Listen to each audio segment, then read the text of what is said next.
¿Cómo estamos? ¿Cómo hemos pasado estos días? Pues vamos a volver a retomar el tema de las culturas mesoamericanas que hemos estado comentando. Recordarán todo ese conflicto que tienen pues estos dioses divinos, esa resiña que tienen, toda esa rivalidad que hay entre los dioses cuando estuvimos hablando de Tezcatlipoca y el hermano, que es Alcuat, que era pues importante en esos tiempos, pues los dioses, ese panteón azteca de esos dioses tan importantes que van a ir marcando esta pues leyenda, estos mitos acerca de este dios tan poderoso. Quetzalcóatl, ¿quién fue?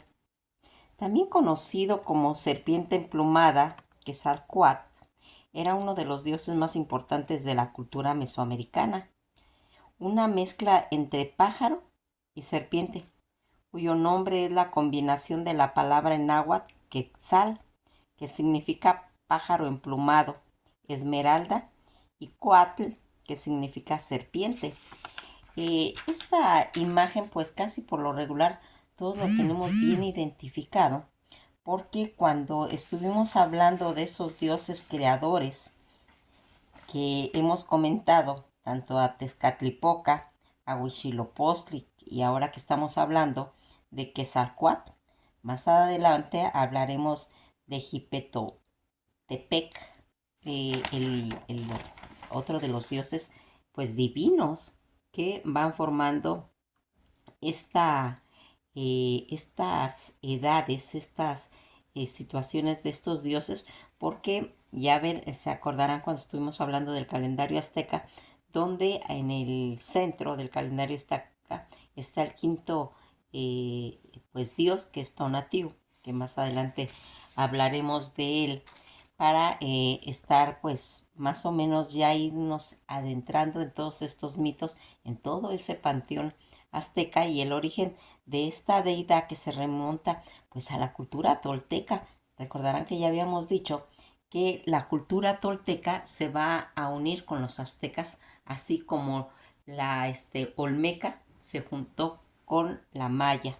Toda esta situación que representa toda esa dualidad entre pues las condiciones físicas tanto del hombre y su cuerpo serpiente y su parte espiritual por sus plumas, que en eso viene siendo esta leyenda de este dios Quetzalcóatl.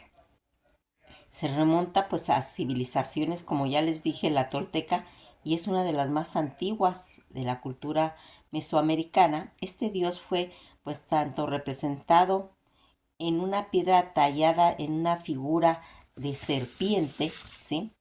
En la que estaba representado en esta forma.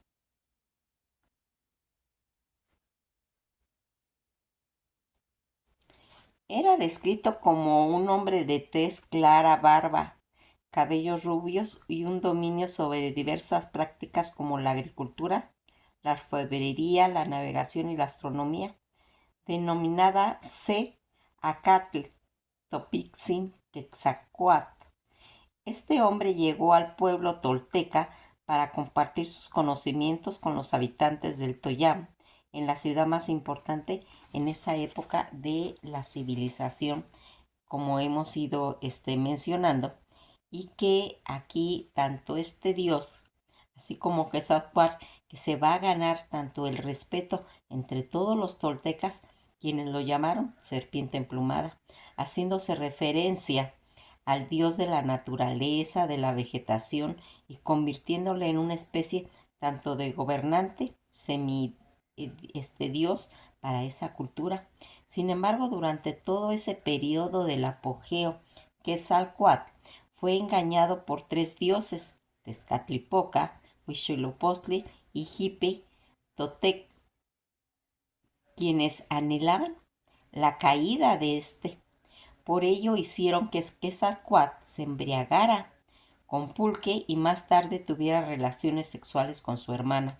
Avergonzado por su falta, Quetzalcóatl decidió embarcarse hacia el mar y desaparecer para siempre, no sin antes prometerles el regreso. Algún día este mito se extendió pues en toda la cultura mesoamericana, convirtiéndose en el dios más poderoso de esta.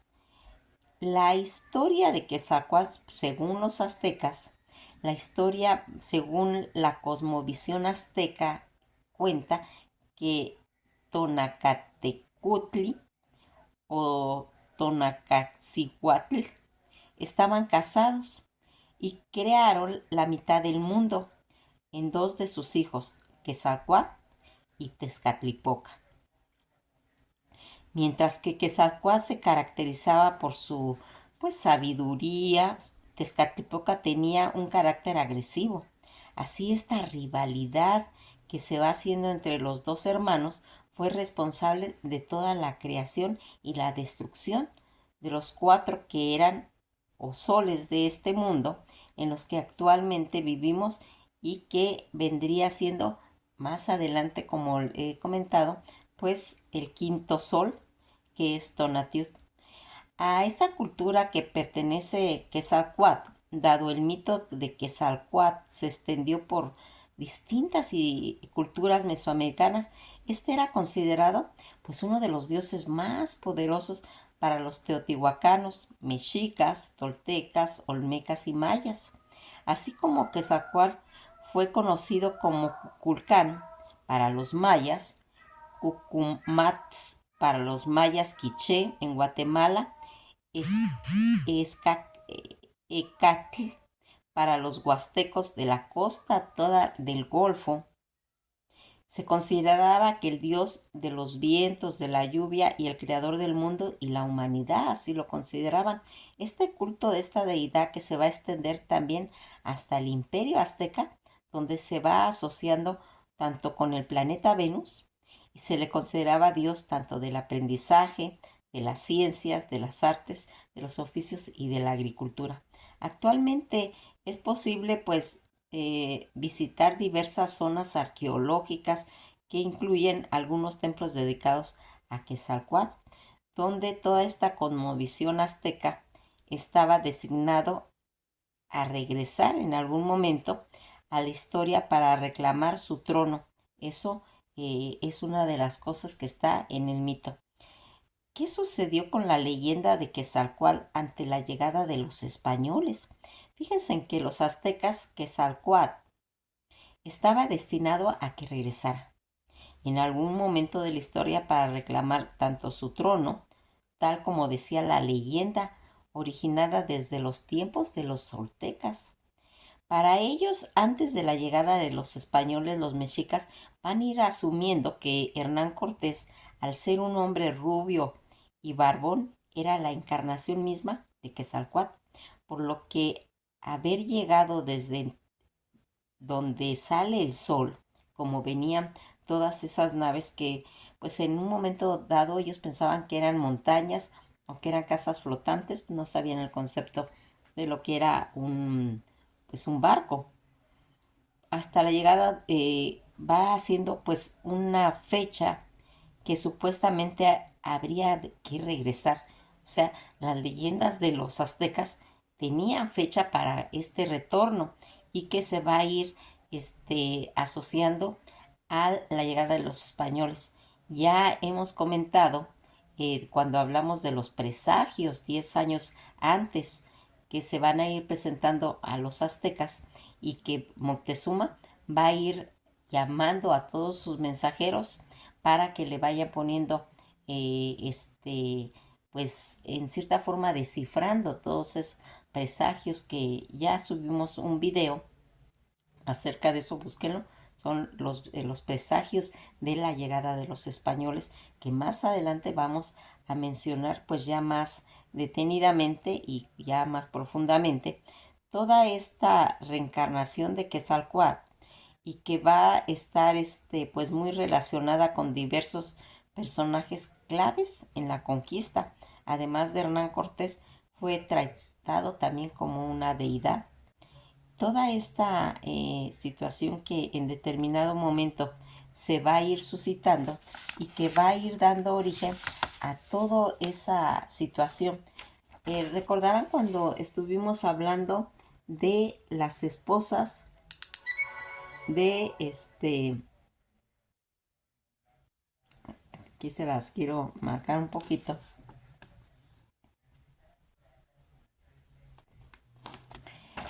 Cuando estuvimos hablando de estos dioses, de que esta Xochiquetzal fue la esposa de Tezcatlipoca y que va a ser señor y la señora del amor, que en esta foto se va. Fíjense que cuando vemos los dioses, a veces decimos que parecen todos iguales, ¿sí? Pero no. Hay unos que tienen pues sus dedos así con el índice, por ejemplo aquí, ¿sí?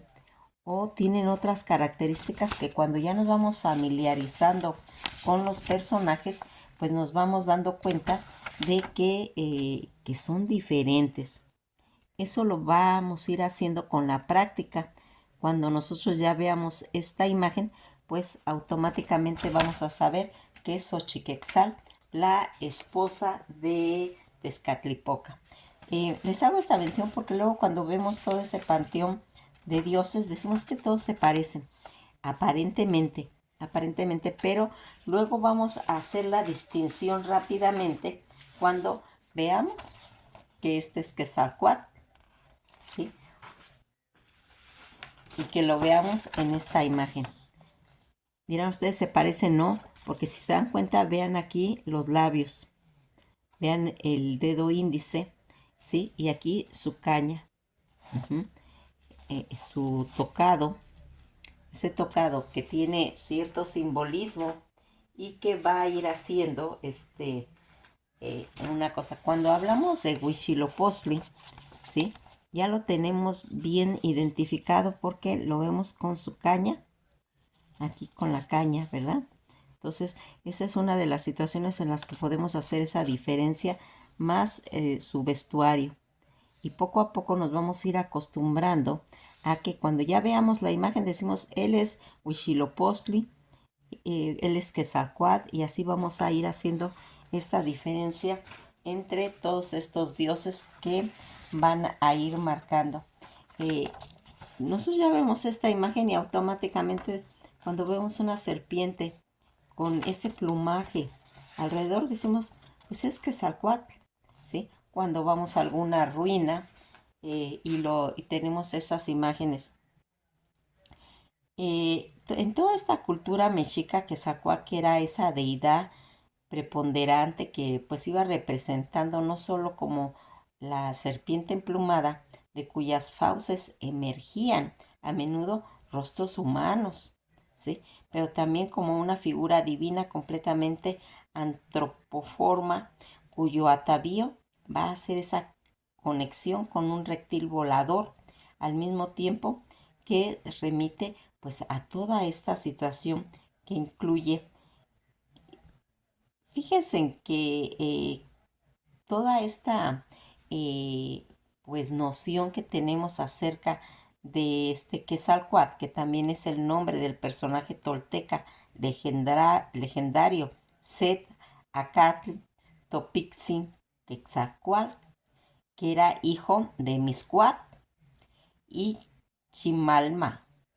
Fue el último rey de Toyán o Toilán, ciudad que algunos estudiosos han identificado como Tula. Entonces, si aquí vemos la diferencia con el dios y con el rey, ¿sí?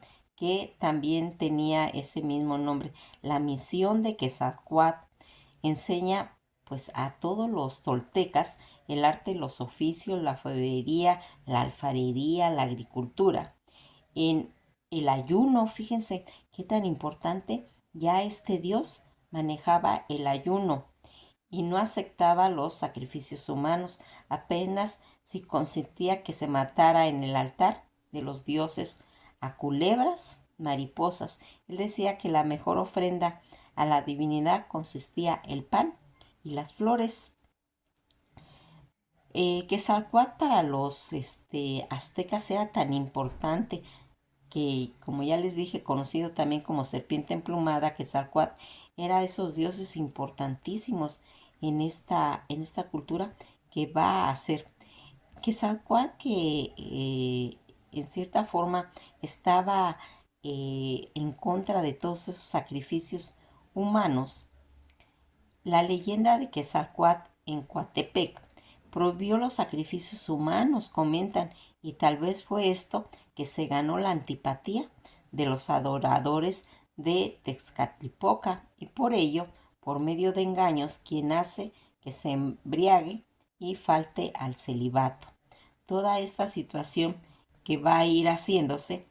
Aquí la historia de Quetzalcóatl, según la visión azteca, cuenta que Tonacatecutli y Tonacacihuitl estaban casados, que son sus padres, y que van a ir criando toda esta fuente en la que ya habíamos comentado, pues esa rivalidad que se va a dar entre Tezcatlipoca y Quetzalcóatl. Este dios va a nacer en el estado de Morelos, México. Según algunas fuentes, dicen que nació el día 13 de mayo del 895 después de Cristo, de un sitio llamado Micha, Michatlahuaco, traducido lugar de peces en la barranca, hoy asociado con todo ese pueblo de Amatlán de Quetzalcóatl, estado de Morelos, ¿sí? Eh, que va a ir surgiendo toda esa situación. Recordarán cuando hemos hablado acerca de ese pajarito, el quetzal, que es una especie endémica en Mesoamérica, distribuida en todos los bosques nubosos y las montañas de los 1500 a 2700 metros sobre el nivel del mar. Desde Oaxaca, Chiapas, México, hasta el centro y oeste tanto de Panamá. ¿Sí? Toda esta situación, ahí se encuentra este pájaro que es tan adorada, sus plumas, y es tan adorado toda esta deidad de pajarito que es el quetzal, y que vamos a ir viendo. Toda esta situación en la que nosotros comenzamos a mencionar quién era el enemigo de Quetzalcóatl, sin embargo, venido en tanto el de nieve, el declive, Topixin Quetzalcóatl había sido vencido por su enemigo, por su gran enemigo, Tezcatlipoca, que en realidad había cambiado la ejemplaridad por una conducta transgresora, lo que había empujado a huir a a Quetzalcóatl hacia el este. Todo lo que hemos ido viendo que tuvo lugar que los dioses Quetzalcóatl para dar vida al hombre, porque aquí también cuenta la leyenda que tanto Quetzalcóatl, dios tolteca de la vida, robó el árbol del cacao a los dioses para regalarlo a los mortales y plantarlo en la tierra. Esa es otra de las leyendas que se habla sobre él. Aquí vemos que Quetzalcóatl, ¿cómo murió? Quetzalcóatl, el final de esta leyenda, de acuerdo con las versiones tanto de Joaquín Aronis Fantani, escrita en 1867 en el ensayo de una historia de Orizaba, Quetzalcóatl falleció en Coatzacoalcos, Veracruz, sitio en que lo despidieron atrapándolo con finas prendas y poniendo sus restos en una urna de oro. Esa es la leyenda que se cuenta acerca del fallecimiento. Estamos hablando de Quetzalcóatl hombre, ¿sí? Todas las leyendas sobre Quetzalcóatl, que son una infinidad y que señala cómo viene de toda esa corriente de los toltecas, porque él viene de esa dinastía y que se va a intercalar entre el hombre. Cuando, ¿por qué se dice que Quetzalcóatl salió a caminar en figura de hombre? Dicen que un día el dios Quetzalcóatl decidió explorar el mundo, Para ello se convirtió en un hombre y viajó por todos los rincones del planeta asombrándose de lo grande y hermoso que era la Tierra. Son las leyendas que se hace. Una cosa que lo provocó en una total tristeza que sintió Quetzalcóatl, pero el día siguiente, cuando él despertó de aquella borrachera con pulque, recordó lo que había pasado, que Quetzalcóatl había dado cuenta del engaño, que había comido carne de su hermana, sacrificando y había bebido en su embriaguez. O sea, todo por haber embriagado le dio tanta vergüenza que tuvo que irse con tristeza en su corazón y sintió vergüenza y pesar, por lo cual él decidió irse. ¿Qué podía hacer Quetzalcóatl en toda esta situación? Aunque Quetzalcóatl podía traer vientos, tormenta, se le consideraba también como un dios que creó el mundo y la humanidad. También era responsable de traer tanto la lluvia, que era vital para la agricultura, que después vamos a ir viendo al otro dios, que es Tlaloc, pero que pertenece a otro video que vamos a comentar más adelante y que se va a ir convirtiendo. El primero y más conocido cuenta que antes de ser una deidad, Quetzalcóatl fue un hombre que de repente llegó a Toyán, Tula, y que después por una traición que le hicieron tuvo que abandonar el pueblo, convirtiéndose pues en una deidad ya nada más. La esposa de Quetzalcóatl, Xochiquetzal o Xochiquetzalli en agua, que significa Xochiquetzali, Xochitl, o sea, flor, y Quetzali, hermosa o preciosa, una flor hermosa o preciosa, también llamada Ispochitl, del náhuatl Ispochitli, chica, jovencita o muchacha. En toda esta mitología mexicana, tanto la diosa de la belleza, de las flores, del amor, de los placeres amorosos y del arte, la hija de Quetzalcóatl, que también tuvo descendencia, ¿te imaginas a Huecmán, Quetzalcóatl? Tuvo que ordenar la búsqueda de Tohuayú ante la impotencia de poder encontrar alivio para su hija, y que aquí es donde la historia resulta vencedor Titlahuacua, que es el nombre que tenía también Tezcatlipoca. Toda esta situación cuando Tezcatlipoca seduce a la hija de Quetzalcóatl.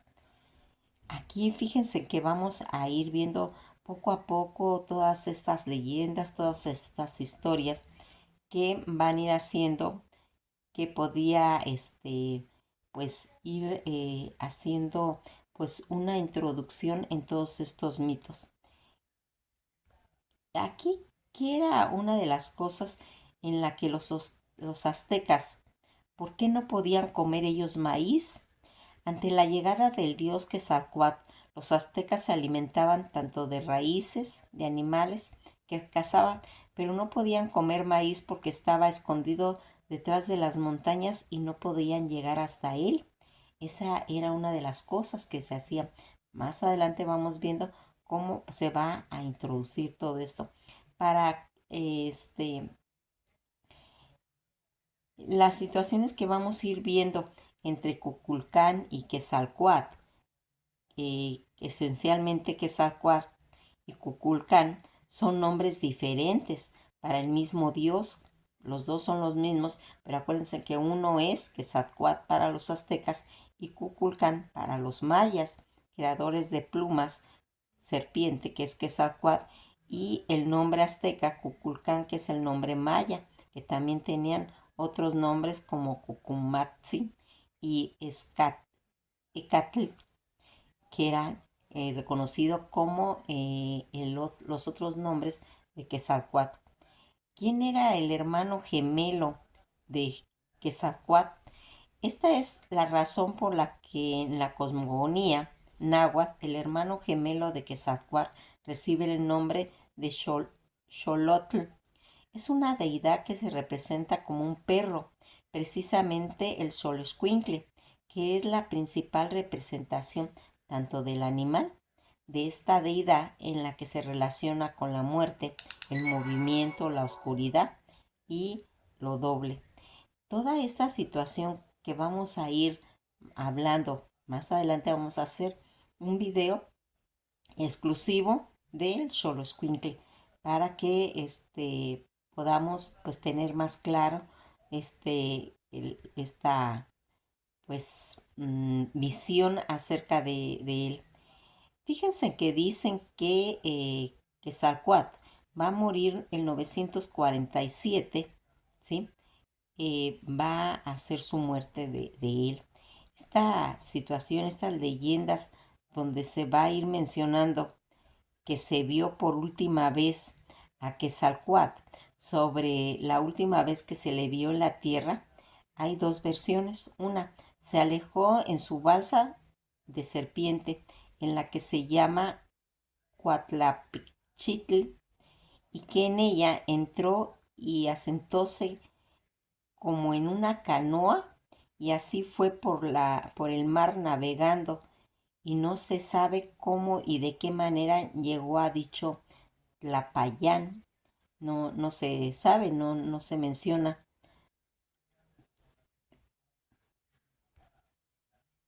Aquí fíjense en que hay algo que pues es importante comentar. Al despertar después de aquella noche en la que él se embriagó, después de interesante noche, Set Aklat tomó conciencia de lo que acababa de suceder y pues se sintió indigno de su pueblo y de la imagen que tenían de él. Por ello, pues decidió irse para meditar, para encontrar de una vez más sus centros, y así emprendió el camino hacia el oriente, al Tlilán, Tlapalam. Sobre la última vez que dicen que se le vio, esas dos versiones que les comento, se llamaba Coatlapechitl. En ella entró y asentóse en aquella canoa, como les mencionaba, en la que fue por el mar navegando, y no se sabe de tal manera cómo llegó. Las fuentes de la historia general de las cosas de la Nueva España comentan todo este suceso, que se predijo fuego por sí mismo y se elevó. Entonces, fíjense, fija la vista en Tula, y en el momento que se pone a llorar como sollozando, llora dos torrentes tanto de granizo que escurrían. Dicen que su llanto y su faz se deslizaba, tanto su llanto que gota a gota venía perforando la piedra. Cuando llegó a la orilla del mar divino, al borde del luminoso océano, se detuvo y lloró. Tomó su aderezo y se fue a revistiendo tanto sus atavíos de plumas de quetzal y su máscara de turquesa. Cuando estuvo aderezado, él por sí mismo se prendió fuego y se incendió en llamas. Por esta razón se le llama el quemadero donde fue a arder Quetzalcóatl. A esa fama que cuando ardió y se alzaron sus cenizas, también se dejaron ver y vinieron a contemplarlo todas las aves de bellos plumajes que se elevan y se ven en el cielo. Ahí estaba la guacamaya de rojo plumaje, el azulejo, el tordo fino de amarillo plumaje, y en suma todas las aves ricas en plumas. Cuando cesaron de arder todas las cenizas ya en las alturas del corazón de Quetzalcóatl, en el entro, los viejos dicen que se mudó del lucero del alba, del que aparece cuando la aurora. Vino entonces y apareció entonces cuando la muerte de Quetzalcóatl. Esta es una de las causas de la que llaman el que domina las auroras. Dicen más que cuando su muerte por 4 días solo no fue visto, fue cuando el reino de la muerte fue a vivir, y en esos 4 días adquirieron dardos, y 8 días más tarde vino a aparecer como una magna estrella, y es fama hasta entonces de que se instaló para que se reinara. Todo esto pues está comentado en la historia de la literatura náhuatl por fuente de Garibay K. y Ángel María. Todas estas interpretaciones, estas historias que son dignas tanto de platicarlas, de que se conozca, hasta para una película, ¿no lo creen? De su regreso no hay una fecha en específico, y sin embargo la creencia de la misma es la historia de cada profeta del mundo que prometió volver. Esto ha sido todo por hoy. Esperamos pues les haya gustado una de las leyendas de Quetzalcóatl, y pues seguiremos introduciéndonos en este amplio mundo de la cultura de los aztecas. Que pasen una buena tarde, y no se olviden pues investigar más por su cuenta. Que pasen un buen día.